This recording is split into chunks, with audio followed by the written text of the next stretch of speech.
To all who come to this happy place, welcome. Welcome to our Disney Parks videos, where we aim to give you tips and how-to guides on what to do before, during and after your trip to the Disney Parks, guiding you from booking your holiday to prepping for it, and also giving you top tips on how to ride your favourite rides and snack on your favourite tasty treats. Follow along with our adventure every month by clicking that subscribe button and the notification bell. This month is all about the Disney World Skyliner and our tips and tricks, so let's get to it.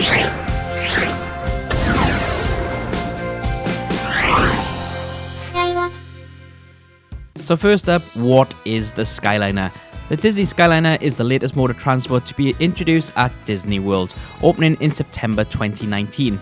It joins the monorail, buses and boats as the fourth major form of point-to-point transportation. You can cruise around Walt Disney World Resort in style, riding in incredible aerial gondolas running on a rotary line, which gives you fantastic views from the air.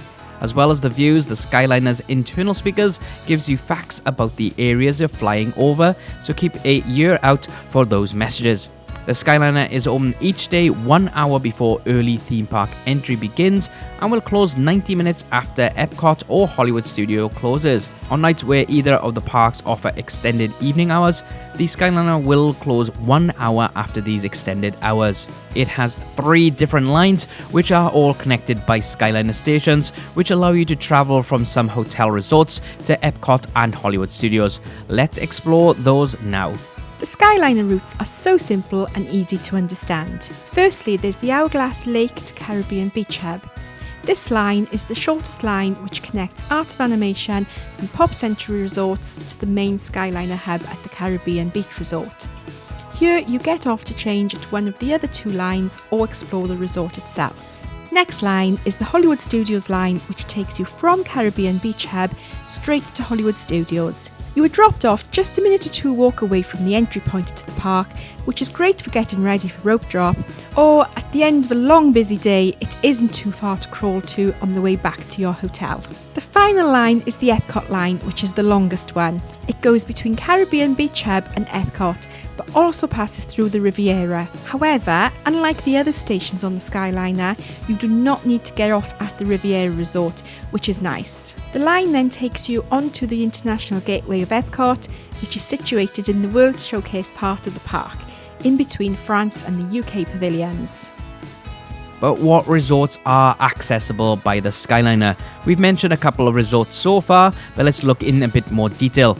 For value hotels, you have the incredibly themed Art of Animation Resort, which is where we stayed at. They have many different rooms themed around different Disney or Pixar animated movies. If you want more details about this resort, make sure to check out our video telling you everything you need to know about the hotel.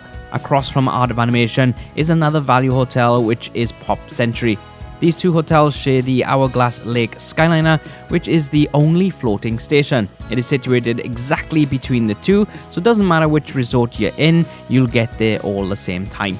The only moderate hotel available on the Skyliner route is Caribbean Beach Resort. This resort is so big it has to have an internal bus route. So depending on where your room is situated, it may be quicker to hop on at the Riviera station instead of the main hub station, as the 2 resorts are right next to each other. But talking of Riviera, it is one of the 4 deluxe resorts on the Skyliner. The other deluxe resorts are near the International Gateway station at Epcot. These resorts are the Boardwalk and the Yacht and Beach Club resorts. People argue that they are not part of the Skyliner route, but they are just a 2-minute walk from the Epcot station. So, 4 big questions people ask are: is the Skyliner busy? Is it wheelchair accessible? Does it take long? And is it safe? Let's start off with, is it busy? The Skyliner, like all transport in Disney, can get very busy during park opening and park close. However, because the Skyliner is a continually moving transport system, we can argue that it is the fastest queuing system, as you are continually moving, unlike the other transports, as if they are full, you will need to wait for the next one. During busy periods, cast members may put your party in with another party, but usually you have the Skyliner gondola to yourselves when it's not busy.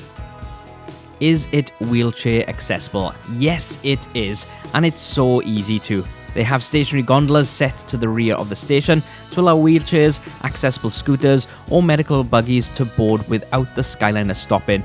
This stationary gondola is then introduced into the main line, which may slow the Skyliner, but it doesn't stop. Ordinary buggies and strollers do not need to be collapsed and can be wheeled straight onto the moving gondolas. However, double strollers must be collapsed. Does it take long? The trips themselves are not really that long. When travelling from Art of Animation to Epcot, it took us around 20 minutes, and to Hollywood Studios, it was just over 10 minutes. However, your journey can be delayed if the Skyliner goes down due to a number of reasons. The Skyliner goes down, you say? Does that mean it isn't safe? No, it is completely safe. There was an incident back when the Skyliner first started where two bumped into each other at a station, but that issue has been resolved.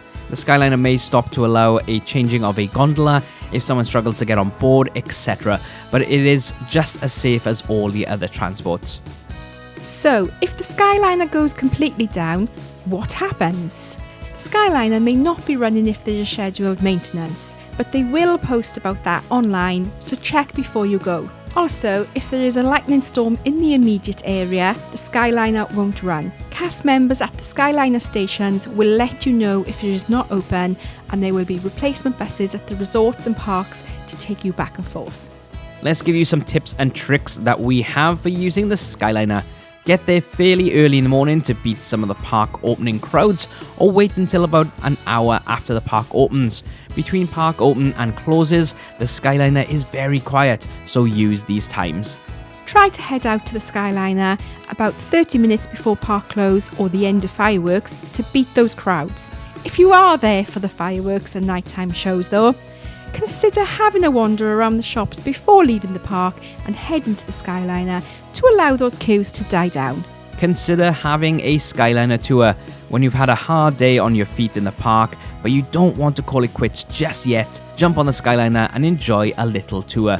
We did that and it was very relaxing. Have any of you ridden the Skyliner? Pop a comment down below on your thoughts on it. Don't forget to click that subscribe button and consider joining our membership or hit that super thanks button. But until next time.